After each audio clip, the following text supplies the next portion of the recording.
So, did you know that there's a difference between being rich and being wealthy? On today's show, I'm going to talk about how to build a wealthy mindset and the difference between just being rich and being wealthy. You want to watch and you want to tune in to this show now.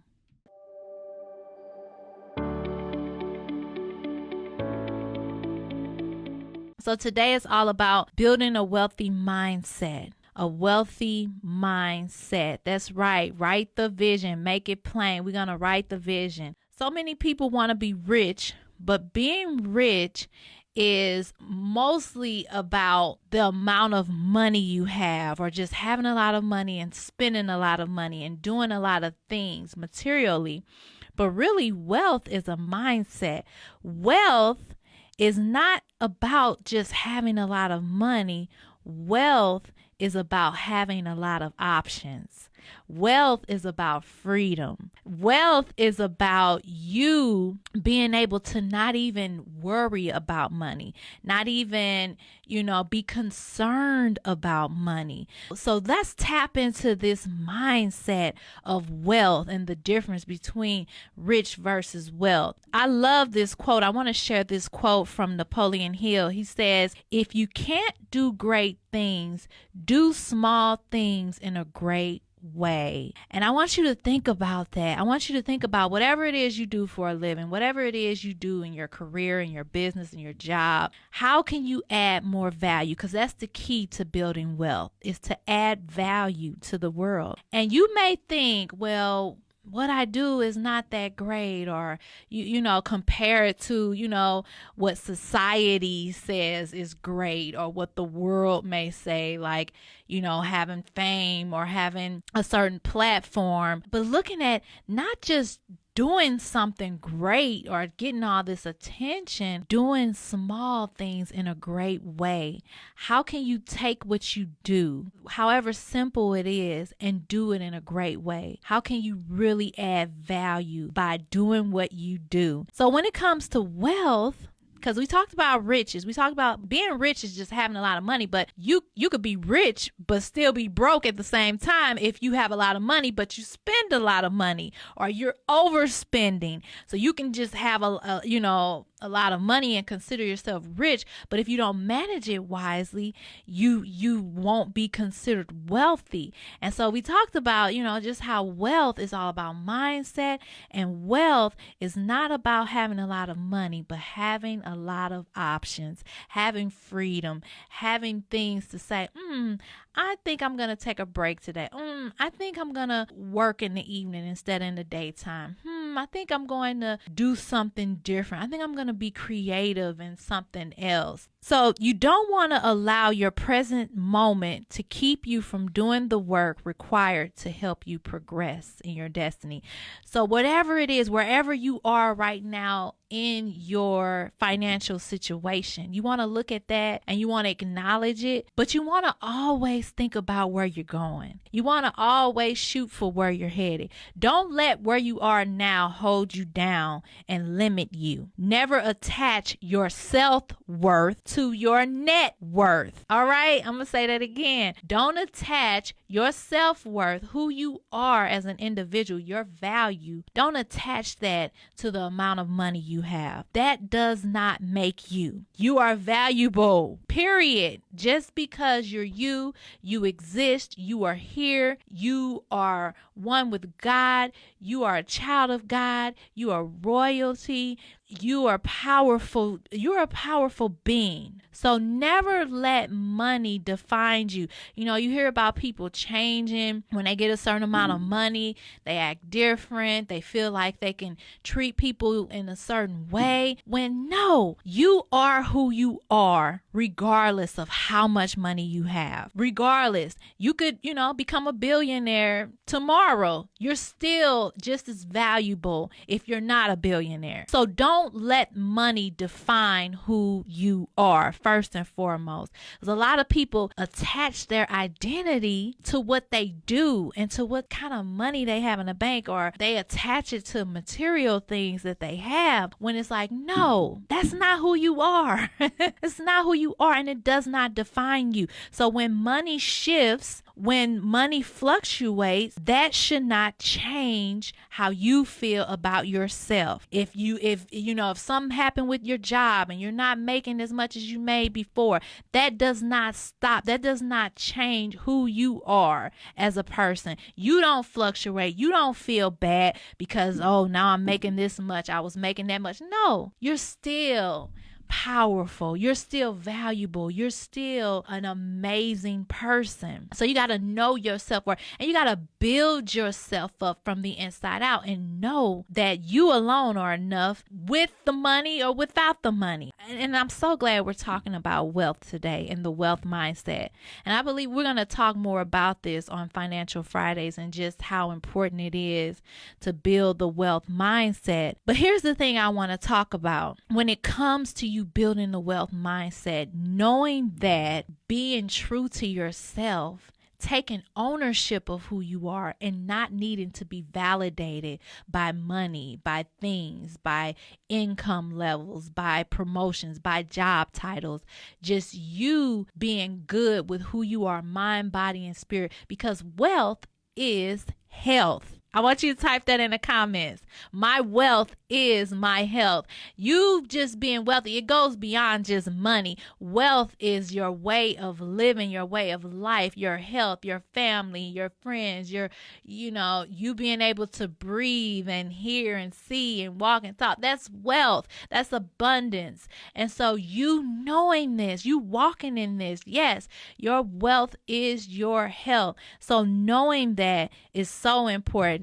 And I want to remind you guys of the book of the day, Money Loves Attention, Lessons on Financial Freedom and How to Avoid a Toxic Relationship with Money. You can get this at moneylovesattention.com. I want you guys to click the link and go and get this book and read this book. It's a really powerful book. It will change your life. Because here's the thing, even when the economy change, even when business industries and things shift and things change, when you are a wealthy person, you're stable regardless of the situation. You're not moved by what's going on in the economy. You're not moved by whether or not the president is going to give you another stimulus. You're not moved by any of those things because you know how to preserve yourself, mind, body, and spirit, and how to preserve your resources and your income.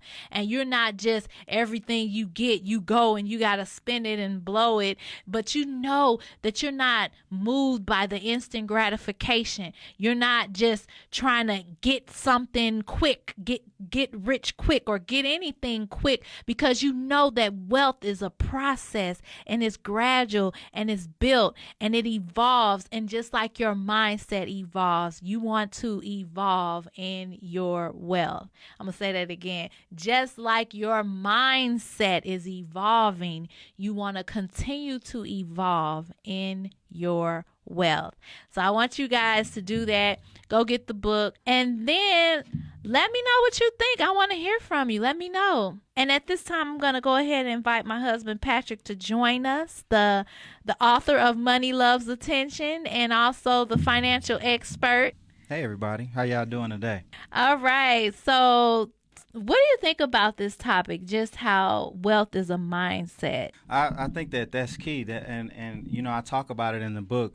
It's really important to understand that wealth is a mindset, and the fact that you have to address some of your past thoughts and past beliefs in order to shift those things, to transition from where you were, if you weren't in a place of wealth previously, to the place of thinking and operating from wealth as opposed to poverty or lack. It's all about mindset. And if you are stuck with how you were raised and what you were brought up to thinking, it will hold you back from moving forward. It will hold you back from progressing. Right. And one of the things that I think about too, a lot of individuals get education. I have a number of degrees. We both have a number of degrees. But there are times where that we can have so much education that it can be a stumbling block to our progression. We can go to all these classes, see all the steps. It's step 1, 2, 3. You got to do this. You got to do that. You see all them steps, and those are just deterrents from people starting to believe that they're capable of doing something because they don't believe or understand that they have what it takes in them already. Regardless of what the steps may say, you have the ability to create the environment that you want. All it does is starts with how you believe. Yeah, I think society gets in the way with us thinking we need something outside of ourselves, thinking that, oh, I need to figure out something. Somebody need to show me. I need to do this or do that. And those things are helpful, and people are helpful, and education can be helpful as well. But really learning how to tap into what comes natural. See, we have some natural gifts and talents and ideas and dreams and guidance that can lead us to our healthy lifestyle. Right. Let me go to the first question that I got in the same vein that we were talking about. So how do you work on growing your money mindset on a regular basis? Well, I do a number of things to grow my money mindset. One of the things I do is I pay attention to my past behavior with money. What I've learned is the best way if you want something different, you got to be willing to do something different. You can't keep doing the same thing if you want different results. So I pay attention to my past behavior, and I looked and analyzed the things that I did in my mindset with money, and I worked on some of those money blocks that I had in the past where I had emotional feelings when it came to money. I had, there were times when I would feel bad about money, and I didn't see it as a good thing. I thought it was a hard thing, and it was a struggle to have it, in the past. And so I had to learn to eliminate those money blocks, and I learned how easy it is to make money and have multiple streams of money, and how easy it is to continue to multiply and grow money. And when you start seeing those things, paying attention to those money blocks and making some changes, you start to see change in your life. Yeah.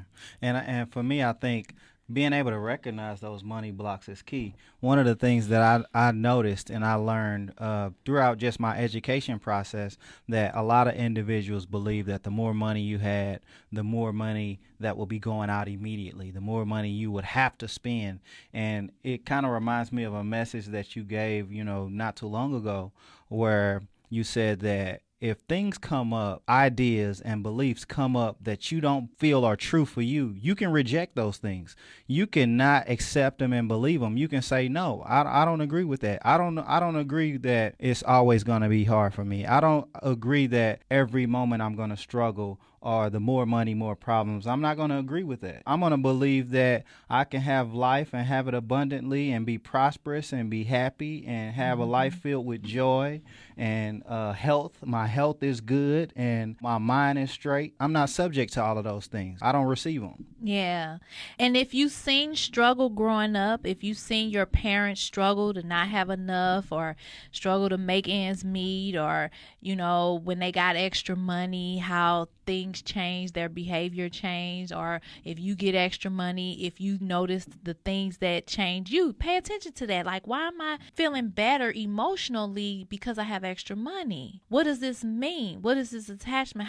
Why can't I continue to feel good regardless of what's going on in my conditions? Paying attention to those things, you start learning about yourself. You start learning and being more aware of what's going on with you, and then you can begin to make some changes. So one of the things I tell people is learn how to get comfortable and feel natural with a lot of money. Like, have you ever just got an extra lump sum of money and you just like a stimulus check or something? You talking about something like that? A stimulus check, and you just you got that extra money and you just let it be in your account. Yeah, don't. Or did you feel like, oh, I need to go out, I need to go buy this, go shop, go do this, go do that? Or have you ever been able to just hold some money, nice amount of money, and just not rush to do something with it, right? Right. Even paying bills real quick. That's a test, because really I learned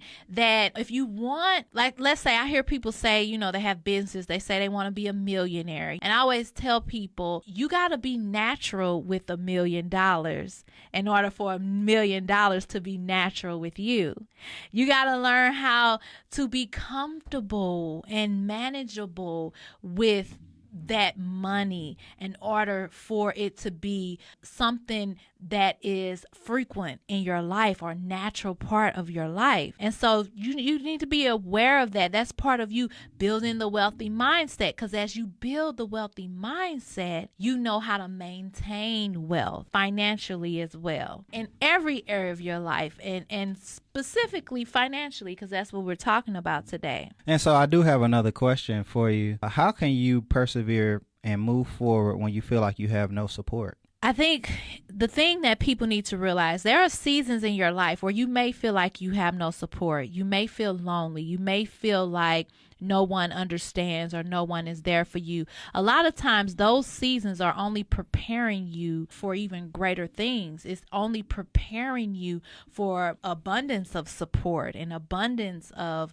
great relationships. You need to kind of walk the path of that season to yourself and to really connect with your desires, what you want, really get clear. See, sometimes we don't allow ourselves to get clear about what it is we really desire and what it is we want for our life and how we're really feeling and what's going on emotionally. We just jump into another relationship, or we jump into, a new opportunity, or we move, relocate a new city or whatever. We don't do the work that's necessary. We often run from it. And so it's so important for you to embrace that season, even if you feel like you're not comfortable in that season of feeling like you don't have the support. And just know that support is coming. And as you support yourself, as you become your best friend in this season, as you become so good to you that you no longer feel lonely,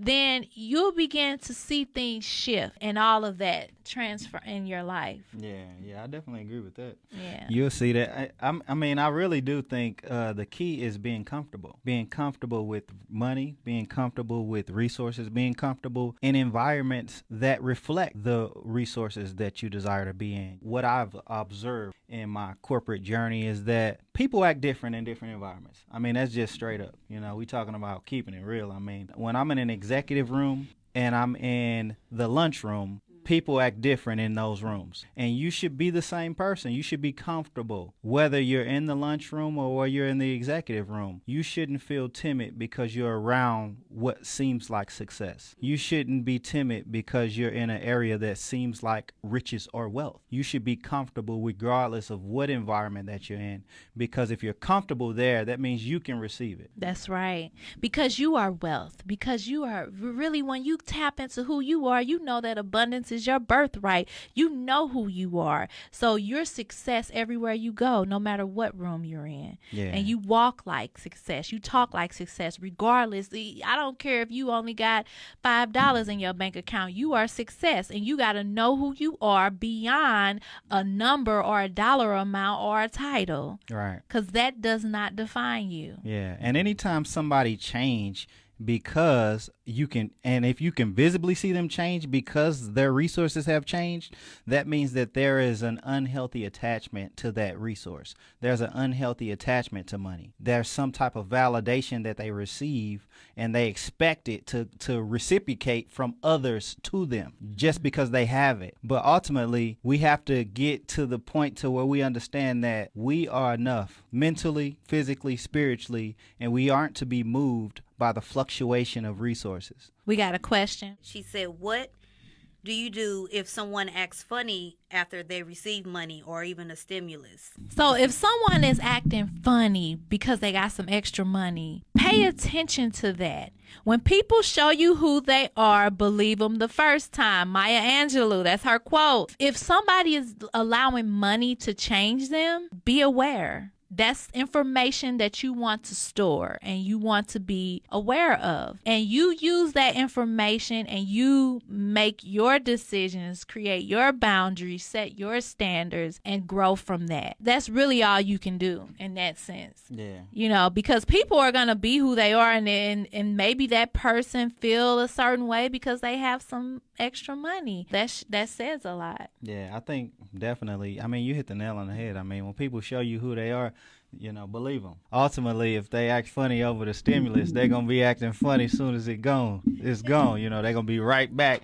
Hey, yeah, you remember me? I'm the person that was acting funny the last time. Now I'm back because that money gone. So it always come back around. It does. It does. She said, "What's a good investment?" Really, I would say that depends. It depends on where you are financially. I think a good starting place would be if you don't already currently have a savings, to start there. As it relates to savings, I say you can make a goal to want to save at least 3 months of your direct monthly expenses. Try to start there. Once you get there, you can try to increase the goal to 6 months, and then once you have a bit of a reserve and you can start reallocating resources, I say you take 10% of the excess and consider if you want to put it in a special savings, a money market account, or some type of stock market investments.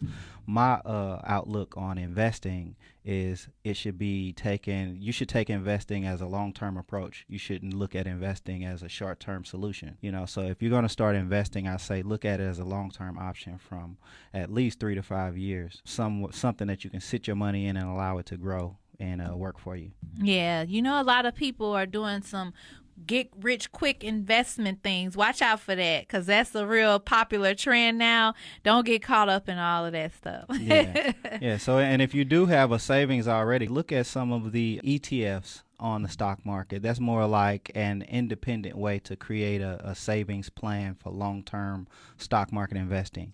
What does ETF stand for? ETF is exchange trading funds.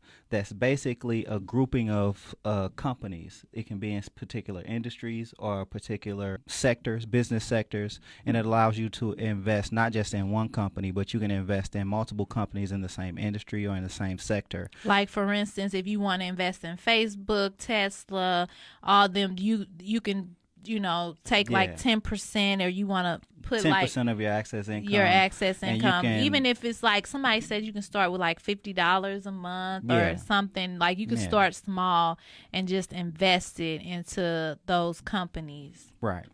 Start small too. Never feel like, if you see a stock price, say, Facebook price right now is like $300. Say, never feel intimidated by it, because there are investment institutions that allow you to invest in fractional shares, which can be up to $1.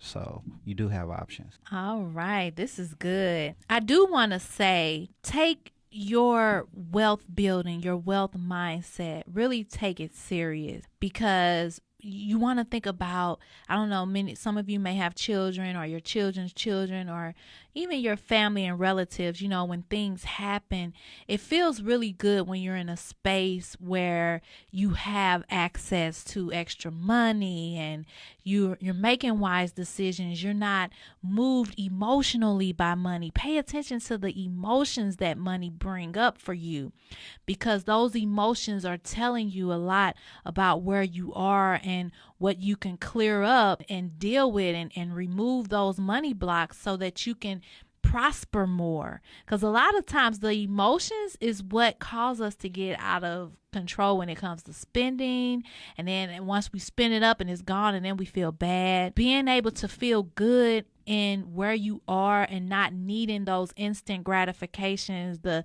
instant splurges to feel good, but find healthy ways to feel good and let your money work for you. Pay yourself, create your cash flow, get your savings, get your stuff, like self-care.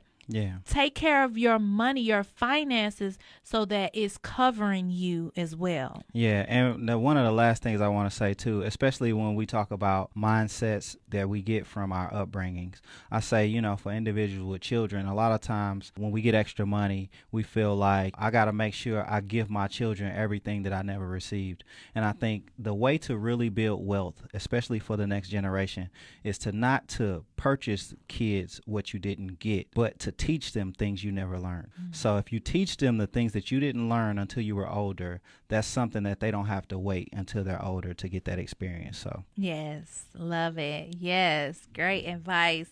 Thank you guys for tuning in today. We really enjoyed this conversation. We enjoyed this show.